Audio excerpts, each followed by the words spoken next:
Soon, we'll get an additional 4 Bradley simulators, which will be these kind of indoor mobile systems.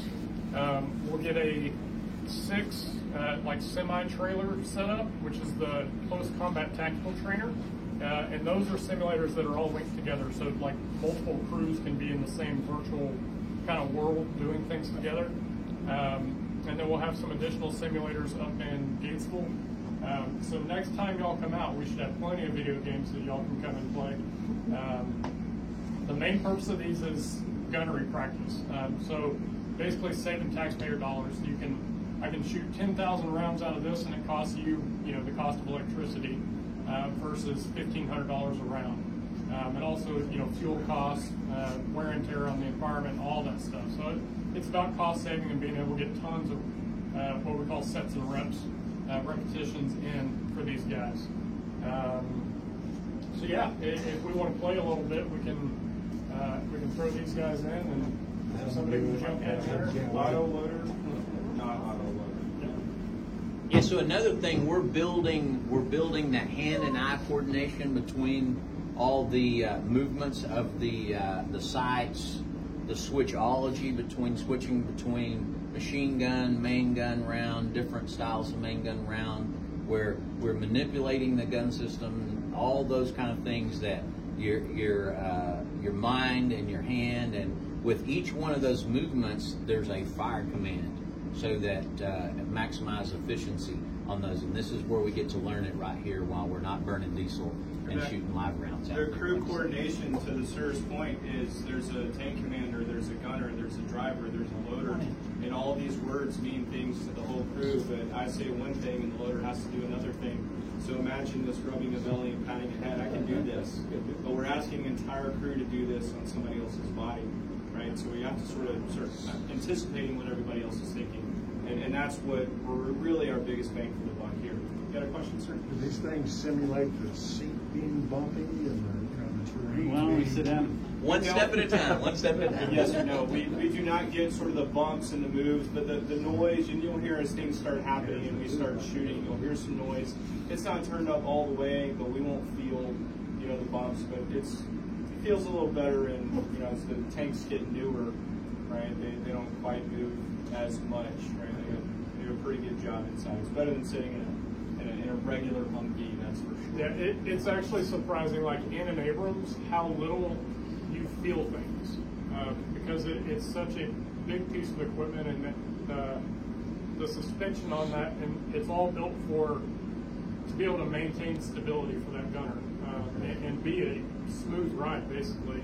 And so, especially like in the driver's seat, it's like driving a Cadillac.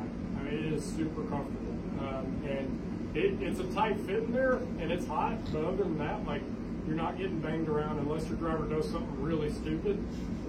It's really pretty comfortable, and outside of the breech, which comes back quick and in a hurry when you fire, nothing really moves around a whole lot. Versus, like a smaller vehicle like a Humvee or something like that, you're getting jostled around quite a bit in that. But in an Abrams, like, you've got to do something pretty dumb to get jostled around. Yeah, let's hope you never go down there. Well, pretty good, as long as you don't roll it over. Yeah. And feel free to jump inside any of these positions if we have the time still. We've got about 4 minutes. 4 minutes. Come on in. Go get one. And they all do things, whichever one. Go get one. So you can sort of do both. For me, so tank commander, if you do there. Like you're driving, you can act like All right, so if you look, It helps you realize how condensed the interior of the vehicle is on a very small scale. There's actually a height requirement to be a tanker to not be Oh, that's good. Yeah. And then this handle here controls your 50 cal. And so on this, if you put your palm around, so this engages. So like I'm taking control. This is to laser target, and basically Would I see that in here, or how do you? Yes. So what am I looking at? What you see in here is the same thing that he sees.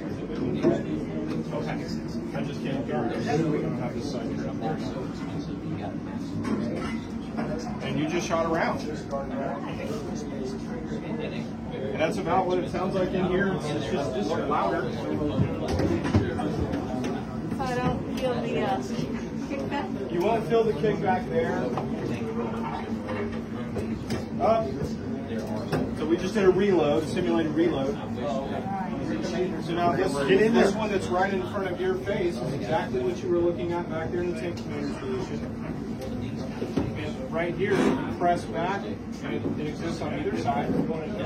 That's what will allow you to have control of this particular station.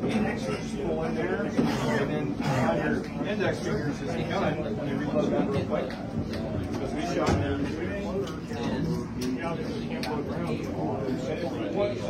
You guys own machine gun. It's really, it's kind of put up there for air defense. You know, so if you see something you can fire off there. But it's all fired up and ready to go. There's basically, typically your gunner, it's Kentucky wins. You're just going to kind of walk it on to whatever.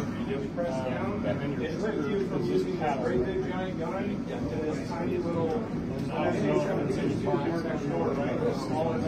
They're shooting off. Are you doing the shooting? Yeah, I pull the trigger.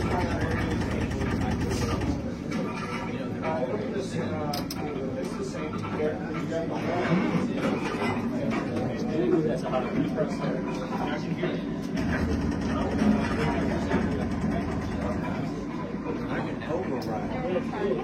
there. There are some targets out there. I can't immediately see what you're looking at. You're not hitting it. Yeah, keep your, if these index fingers that you have held, or these your middle and sort of ring finger, right? You pull in and turn that wheel is what will move the turret around, and the cannon's connected to the turret. Right? As you pull back, the cannon comes up. You press down, the cannon goes down, and that's what's going to sort of spin around. I thought the rounds are pretty fast.